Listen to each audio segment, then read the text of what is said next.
On behalf of the 23,000 members of the Massachusetts Nurses Association, our support for House Bill 2026, Senate Bill 803, an act providing for safe patient handling. I was part of a very progressive healthcare team in the intensive care unit.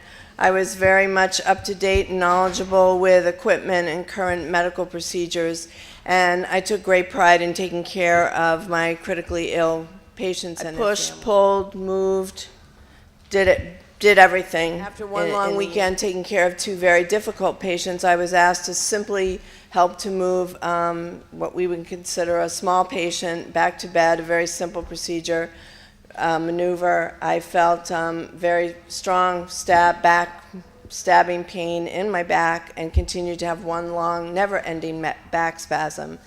I ended up having surgery. I had a spinal fusion from my lumbar vertebrae 2 to 5. It's a very large section to be fused.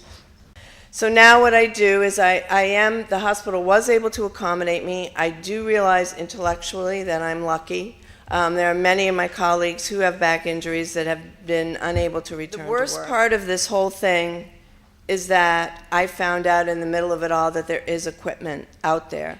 There is equipment for every single thing that we do with our patients, every single movement that we make. This could be avoided, this can be preventable. So I ask you to start off the day with 6 patients. They may have multiple tests.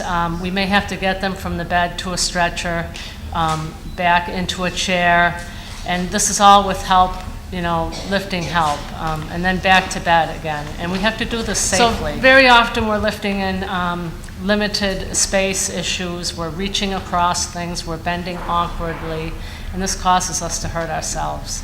And as Beth said, there's equipment out there that can help us with this, and it's safer for the patient. As a nurse, it's not the easiest job in the world, but it's part of me. And so I see a problem that has an easy fix. I mean, this problem could be fixed. My story's a little bit different. For every BETH, there are hundreds of nurses like me who represent, I always worked at the bedside, did direct patient care. During that time, I never had an acute injury.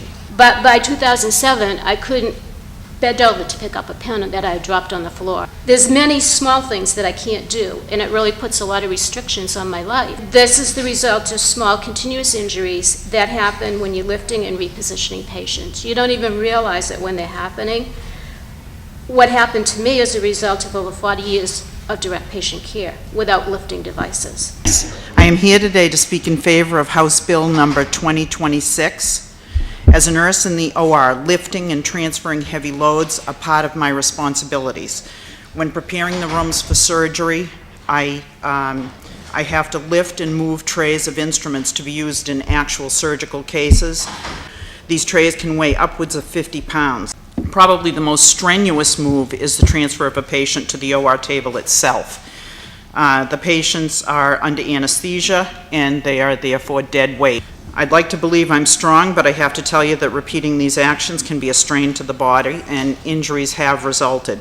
That there's 2 kinds of patient handling tasks. One that can be done by people with proper technique, and another set that shouldn't be done by human beings because the task itself simply exceeds human physiologic limits.